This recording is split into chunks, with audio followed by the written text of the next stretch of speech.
The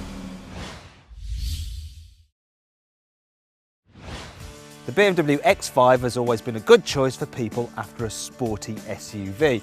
This new version promises to be just as good to drive as before, yet even more luxurious. But before we get into all that, let's first talk about the practicality. As before, you've got a split tailgate, so it's easier to open in tight spaces. The top bit, that's electrically operated. You lower the bottom bit by pulling that lever. You can sit on this bit if you want to take a bit of a rest, but it also improves loading and unloading of really heavy items, so you won't hurt your back. Also, because the car's run flat tyres, you don't need a spare, so you can actually use this area under here to store your valuable shopping. In terms of outright boot space, the X5 is slightly down on its main rivals, but only by a few litres.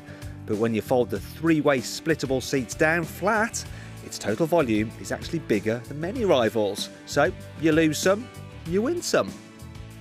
This new X5 is built on the same platform as the old X5, but BMW have given it a squarer body, and that means you've got more interior space. And as you can see, there's plenty of room in the back seats, even for adults, and you'll be fine even if you're over 6 foot. You can actually fit 3 abreast here if you need to, because the centre seat is pretty usable, and it helps that the floor, well, that's almost completely flat, so everyone has somewhere to put their feet. Storage in the back is good too, with useful door bins, cup holders in the armrest, and airplane style folders in the seat backs. Up front, the X5 is no MPV, but it has as many useful cubbies as its rivals, and the door bins are especially large. BMW has given this new X5 absolutely loads of standard kit.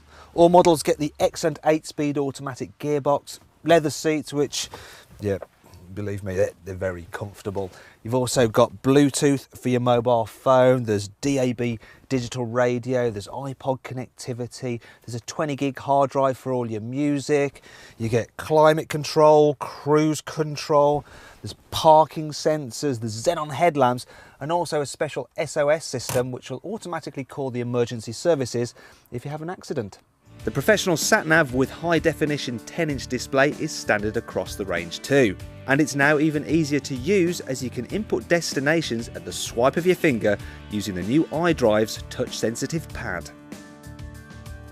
That's not the only improvement though. The redesigned interior is noticeably more upmarket than before and feels very avant-garde. If you want to make your X5 feel even posher inside, you can get some upgraded leather, mood lighting, surround cameras, and a panoramic sunroof which opens so wide that when you have it on its most open setting, almost makes you feel like you're sat in a convertible. The X5 is available with a wide range of engines, most of which are carried over from the previous car.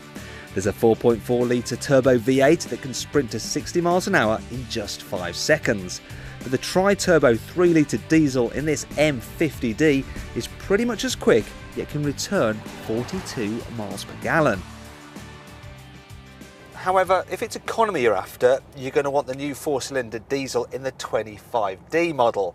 And if you get that car with the rear-wheel drive only version of the X5, then you're looking at around 50 miles per gallon, which, considering the size of this thing, is pretty impressive. Speaking of size, the excellent visibility and raised driving position means that despite its chunky dimensions, the X5 is actually pretty easy to navigate through tight spaces. The way the X5 handles also belies its bulk. You get hardly any body roll through the corners, there's loads of grip, and I think overall this car is one of the sportiest SUVs to drive. Then there's the comfort.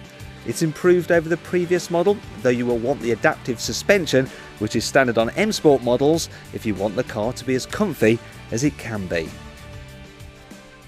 Whatever you do though, don't put the car into sports mode, because then the suspension becomes unnecessarily firm and thumpy over bumps, and the steering weight's up to the point of being annoyingly heavy. And I think overall the ride quality is slightly better in the Range Rover Sport, and that makes it a better cruiser. Speaking of which, the diesels in the BMW are a bit rattly compared to those in the Range Rover. So, to hide this, synthetic engine noises are played through the car's speakers when you accelerate. Thing is though, if you open the window and the sunroof, and then you accelerate, you're going to hear what everyone on the outside hears, and it's...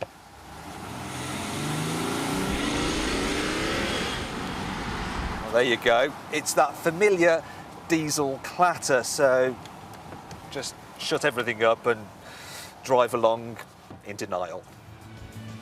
Also, while BMW generally has a good reputation for reliability, the previous X5 was the firm's lowest ranking model in the 2013 Driver Power Customer Satisfaction Survey. In fact, it came in the bottom quartile for reliability, and remember, a lot of the old car is carried over into this new car. And click here if you want to rate your car at driverpower.co.uk. The X5's design could be an issue for some people too.